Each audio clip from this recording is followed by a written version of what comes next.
All right, this video is going to be looking at the Endangered Species Project, and in particular, it's going to be looking at the brochure and the website and how I'm going to be grading those. So this is a look at the rubric, and if you notice here, there's 14 different things that you're going to be graded on. Each of these has its own point value, and so making sure that you have all of these parts in your brochure or on your website are going to be important to getting a good grade and making sure that you do this project fully. So just to walk you through each of them, scientific name and common name, and all of these are things that are listed generally in order on your research worksheet, in other words, your part 2, but making sure that you're then including it into your final product is an important thing. And remember, you are going to be presenting on this information to the class, whether or not you do a brochure or a website. So make sure that that you have all this information so you can be as prepared as possible for that last part, which is the presentation. So making sure your year that it's placed on the endangered species list and its IUCN classification status. In other words, is it endangered? Is it threatened? Is it vulnerable? Then you have your current population size. If you have one for the wild and captivity, include both. And then obviously if it's increasing or decreasing, or if it's stable or it's unknown. Any of those, just make sure to include what it says. For who or what is endangering your animal, the goal of this is to talk about each of those threats that you put a check mark next to. You should make sure to discuss those in as much detail as possible. Remember, for the brochure and for the website in particular, you have pretty much unlimited space to discuss these ideas. So I should see good amounts of information. Once again, do not be general with those statements. You should be specific. So don't just say climate change threatens my species and it's bad for it. All right, you should actually use a specific example about why climate change is bad for your species or why plastic pollution is bad for your species. All right, so make sure you're using specific examples. News stories are great and articles are great at giving you some of those examples. So make sure to look up that information whenever possible. And if you do use that other information, make sure to include it as a source. Remember, you need 3 sources minimum, but you can always use more.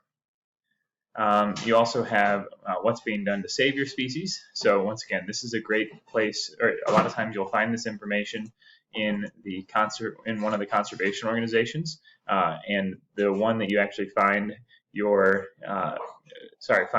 organization name with, and the address and the phone number.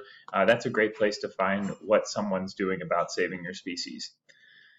You also have what can the average person do to help? Remember, if you don't know exactly, if you haven't been able to find, I should say, a good way that someone can help your species, look generally at the area where your species lives. So if your species lives in the ocean, what can someone do to protect the ocean? If your species lives in the rainforest, what can someone do to protect the rainforest? So with any of those, just make sure that you're including as much information about what the average person can do. And as I say here, the average person comment should not just be donate and or give money to this. Obviously, that's an effective strategy, but I want to think of more of an action item rather than necessarily just donating money. Contact organization, we talked about that.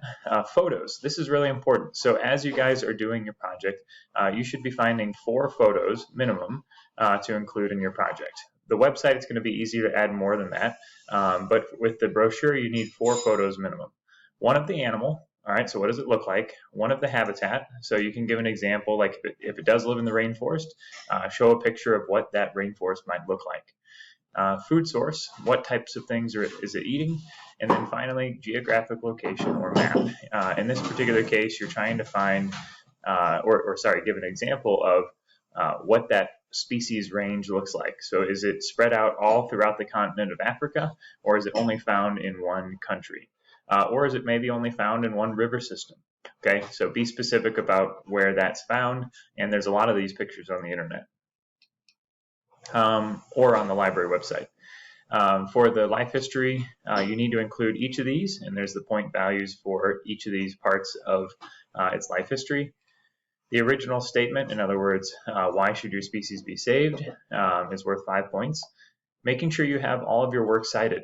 For the IUCN citation and source, this is one that we discussed where you have to have the exact same citation that's at the top of your IUCN page for your species. So make sure you include all of that, and in order to get all those 4 points, it needs to be all listed just as it is on that page.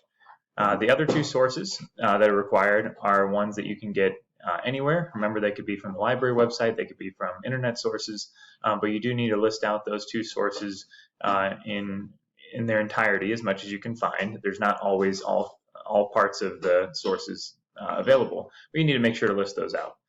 And then the last couple things, I am going to be looking at the creativity that you use in designing your project. Did you just use the template that I gave you for the brochure? If you only use the template and maybe don't deviate at all or don't add your own style to it, then creativity is going to be pretty low. But if you take some, and design, but if you take some creative measures to try and make it more your own, maybe you move things around in a way that more fits the message that you're trying to send, then those can all increase your design score. And then obviously you guys know it's important to be good spellers, to use proper grammar, and to work on your punctuation, capitalization, and all those other good aspects of making something look nice. So these are things that I'm going to be grading you on as well. Finally, make sure your full name, all right, first and last is on it. And you can put this, there's a couple places you can, each has its own place, but you have to include your block, have to include when it's due. The final due date is on the paper that I passed out for the part 3. It's also up on Canvas. And then finally, list your project title, which is just your species. And then finally, your brochure must be submitted on paper and in color. And then if you're doing the website, it needs to be it needs to be published. And I show you how to do that in the website video. And it also must be shared on Canvas. So both of these things have to be, or either of these things has to be done in order for you to get these last points. If you add all these up, the gray areas are just the smaller sections that are then added up here. So if you add all that up, it gets to 100, and that score will then be divided in half for 50 points for this final project, part of the project. So once again, take some time to be creative with this. The goal is to make it something that's your own, that you feel proud of, and then obviously you're going to be presenting that to the class shortly after. Thanks, guys.